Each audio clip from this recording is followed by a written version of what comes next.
तीनों सेनाओं में जवानों की भर्ती की नई अग्निपथ योजना के खिलाफ देश में हो रहे हिंसक प्रदर्शन के बीच केंद्र सरकार के कई मंत्रालयों ने शनिवार को अग्निवीरों के लिए विशेष आरक्षण के साथ ही कई रियायतें देने की घोषणा की है ना। तो अब जो विरोध हो रहा है उसके कारण जो केंद्र सरकार है अब वो स्पष्ट रूप से आ रही है कि जो अग्निवीर का जो रिक्रूटमेंट होगा स्कीम के थ्रू, तो उसमें बहुत सारा रियायतें और आरक्षण देने की घोषणा की है। जैसे रक्षा मंत्रालय और गृह मंत्रालय में अग्निवीरों को 10% आरक्षण दिया जाएगा, ठीक है ना। उसके अलावा ये जो आरक्षण है पूर्व सैनिक के कोटा से अलग है ना। पूर्व सैनिक का जो कोटा था उससे अलग है ना। इसमें जो आरक्षण दिया जाएगा किस किस क्षेत्र में दिया जाएगा वो बता रहे हैं। ये जहाज रानी, कौशल विकास, आवास, पेट्रोलियम मंत्रालय, ये सब जो है जहाज रानी, कौशल विकास मंत्रालय, आवास मंत्रालय, पेट्रोलियम मंत्रालय, ये सब वगैरह में जो है आरक्षण दिया जाएगा। उसके बाद जो दिया जाएगा तट रक्षक बल और सिविल डिफेंस से लेकर 16 PSU में मिलेगी नौकरी, है ना। तो यहाँ पर जो बोला है कि जो ये अग्निवीर हैं रिटायर होंगे जो 4 साल के बाद, उनको तट रक्षक बल और सिविल डिफेंस से लेकर 16 PSU में नौकरी मिलेगी।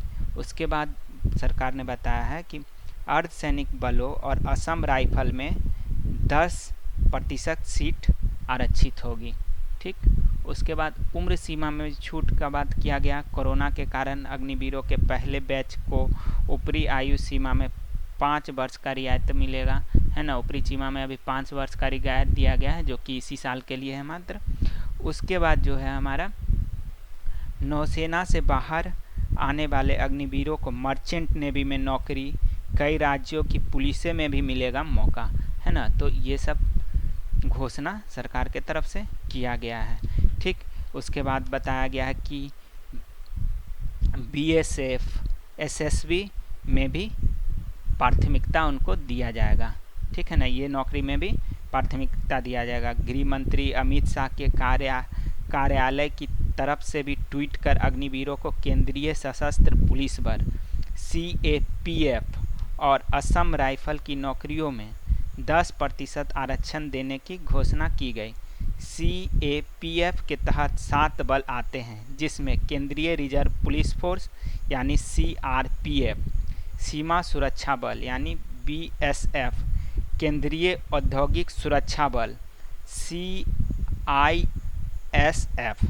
सशस्त्र सीमा बल SSB, भारत तिब्बत सीमा police ITBP, national security guard NSG और स्पेशल प्रोटेक्शन ग्रुप SPG आते हैं। तो इन क्षेत्रों में उनको आरक्षण दिया जाएगा। 10% आरक्षण देने की बात कर रही है गवर्नमेंट।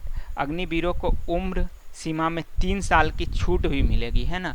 तो इन नौकरियों में जो उम्र सीमा है उसमें भी 3 साल की छूट देने की बात कर रही है गवर्नमेंट, ठीक है ना।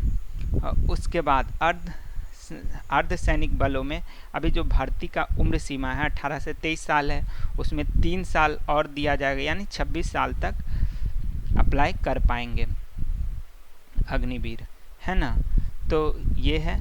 और उसके बाद सरकार का जो रक्षा मंत्रालय से जुड़ा जो PSU है उसमें आरक्षण देने की बात की गई है ना। रक्षा मंत्रालय से जुड़ा जो PSU है उसमें Hindustan aeronautics limited, Bharat electronics limited, Bharat earth movers limited, Bharat dynamics limited, garden reach ship builders and engineers limited, Goa shipyard limited, Hindustan shipyard limited, Mazagon dock shipyard, Mishra Dhatu Nigam limited, Bakhtaband Vahan Nigam limited, advance weapons and equipment India limited,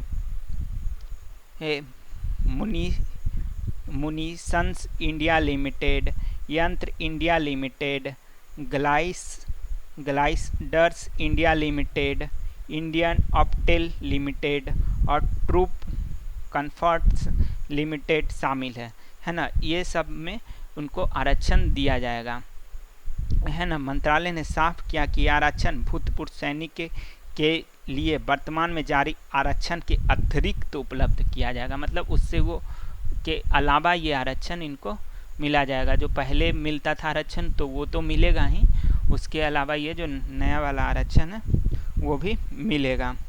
तो ये सब कदम सरकार के द्वारा उठाया गया है विरोध होने के बाद। Thank you.